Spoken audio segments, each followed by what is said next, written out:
Do you hear it? That distant applause? Or is it only memory, pretending to be sound? Once this place was sacred, not holy in the sense of silence, but holy in the sense of truth. Raw, trembling, unafraid. But now the theater and the art of film have long been plagued by a scourge that perverts and distorts their true purpose.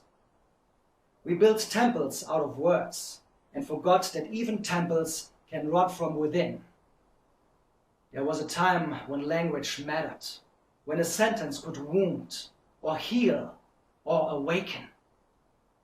Now it is often sand, slipping through fingers trained only to perform. The destruction of language, not by silence, but by overuse, distortion, exhaustion, words stretched until they forget what they once meant. And still we call it progress. Sexual harassment in theater and film. Weinstein, Cosby, Epstein, Diddy. Everyone knows it, but no one says it out loud. Abusive behavior, whispered behind curtains, excused in dressing rooms, normalized under the soft mask of, that's just how it is. Violence too, glorified in the name of expression, as if breaking things on stage makes breaking people elsewhere acceptable. And all the while we congratulate ourselves for being brave. We mutilate the great works of Shakespeare, not out of love, but out of self-obsessed conformity, as if reverence were a weakness and destruction a kind of intelligence. We exclude those who disagree. We erase colleagues who do not speak the approved rainbow language of the moment. We call it improvement. We call it modern. We call it growth, diverse. But what do we lose in return? Children TV shows with sexual content, masturbation rooms in kindergarten, the sexualization of little children. When did this filth become normal? And how can the general public simply accept it?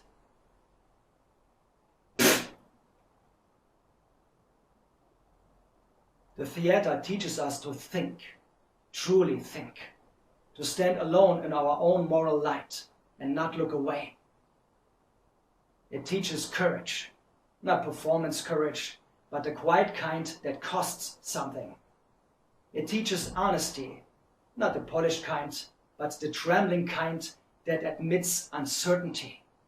It teaches respect, not agreement, but recognition of the other as a human being. And yet, so many now move with the current, afraid that stepping aside will cost them their place. Fear wears many costumes. Some call it professionalism, some call it survival. And still they say, I would have resisted. Yeah, I would have stood up in those dark past days. What a strange comfort that is. To imagine courage only where it costs nothing. In all of Shakespeare's plays, the abuse of power is laid bare. Kings fall, courts rot, truth survives, bruised but persistent. And yet, in the very places that stage these warnings, power still bends voices into silence. Control hides behind virtue. Oppression wears the language of purpose. Always the same justification, a higher good. But who decides what is higher? And who is allowed to question it? Theater must not become comfort. Film must not become obedience. Otherwise they are no longer art. They are decoration for authority, pure but shallow.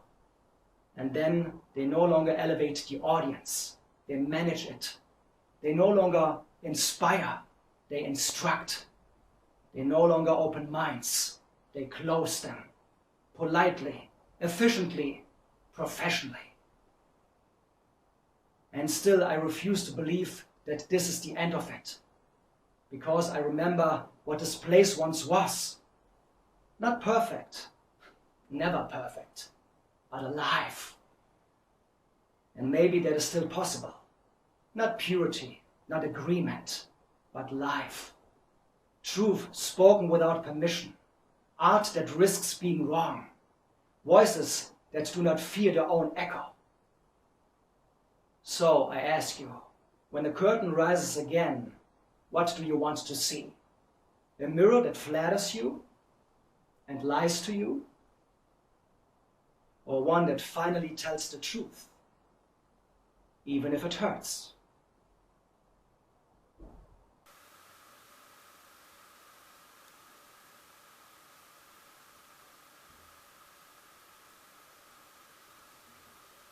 Is it me? Or is it getting crazier out there?